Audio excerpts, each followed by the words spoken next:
যে এটা সত্যি ঘটনা আপনার প্রকাশ করেন, যদি আমি দুর্নীতি করি আপনি প্রকাশ করে দেন। আয়না ঘর বলতে কোনো কিছু নাই। এখন আমি খালি ডিবিরেও একটাই শুধু অনুরোধ করবো, যে পুকুরটা আছে, পুকুরটা আয়নার মতো পরিষ্কার করে দিতে, পানিটা এই পুকুরটা হবে আয়নার মতো পরিষ্কার পানি। এখন আয়না ঘর বলতে কোনো কিছু থাকবে না, এখানে কোনো ভাতের হোটেলও থাকবে না। আর প্লাস এই ডিবিদের ক্ষেত্রে এইও বলা হয়েছে যে এরা সিভিল ড্রেসে কাউরে অ্যারেস্টও করবে না, তাদের জ্যাকেট অবশ্যই পরিধান করতে হবে, তাদের আইডি কার্ড শো করতে হবে।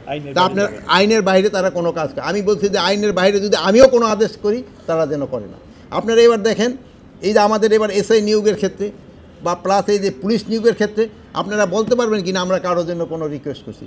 যদি আমরা কোনো দুর্নীতি করি, আমি যদি কোনো দুর্নীতি করি আপনারা প্রকাশ করে দেন, বাট সত্যি ঘটনা প্রকাশ করেন যে স্যার আপনি ওই জায়গায় টাকা খাইছেন, বলে দেন, আমার তো কোনো আপত্তি নেই, বলে দেন যে স্যার আপনি এখানে এই অপকর্ম করছেন, বলে দেন আপনারা।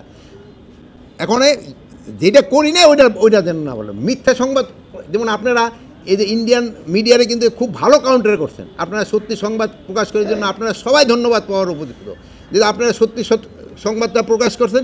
এই জন্য কিন্তু এখন আরও কিন্তু ওরা খুব একটা প্রচার করতেছে না, এখন কিন্তু তাকে অনেকটা কমে গেছে। এরকমভাবে আপনারা সত্যি সংবাদ অবশ্যই প্রকাশ করবেন, এবং আপনারা যদি সত্যি সংবাদ প্রকাশ করে দেন ওই ক্ষেত্রে আমাদের কিন্তু অ্যাকশন নিতে সুবিধা হয়, যে এটা সত্যি ঘটনা আপনারা প্রকাশ করেন। যদি আমি দুর্নীতি করি আপনি প্রকাশ করে দেন। প্রত্যেকটা একাডেমিতে একটা শৃঙ্খলা জনিত কারণে যদি কেউ আউট হয় তাকে তো নেওয়া হয় না। এটা শুধু পুলিশ একাডেমিতে না, আপনারা জানেন আমাদের পুলিশ একাডেমিটা কিন্তু সবচেয়ে পুরানো এবং নাম করা। এই রাজশাহী যে পুলিশ একাডেমি, এটা কিন্তু সবচেয়ে পুরাতন এবং নাম করা একাডেমি এই উপমহাদেশের ভিতরে, সবচেয়ে নাম করা একাডেমি এই উপমহাদেশের প্রথম। এটা আপনি এরা যেই করতেছে যে আইন, দেখুন যে এগো যে করছে কি বলে এই আইন শৃঙ্খলাজনিত কারণে বের করছে, এটা একটা প্রমাণ হলো। দেখেন এখন তারা কিন্তু এই বিশৃঙ্খল কাজ করতেছে। এরা যদি শৃঙ্খল হইতো তো তারা তো প্রপারভাবে একটা অ্যাপ্লিকেশন করতে পারতো আইজি সাহেবের কাছে, স্যার আমার তো এটা ঠিক হয় নাই। পুলিশ একাডেমি যদি ঠিকমতো কাজ না করে থাকে তো আইজি সাহেবের কাছে বলতে পারতো, কিন্তু তারা না হইয়া তারা কিন্তু আইজি সাহেবের কাছে না যেয়ে গেছে রাস্তায়। এইটাই তো বোঝা যেতেছে তারা উচ্ছৃঙ্খল ছিল।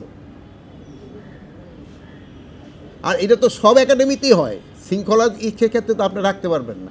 এটা তো আইন শৃঙ্খলা রক্ষাকারী বাহিনী, তখন এখানে তো অশৃঙ্খল কোনো কাজ তো অ্যালাউ করা যাবে না।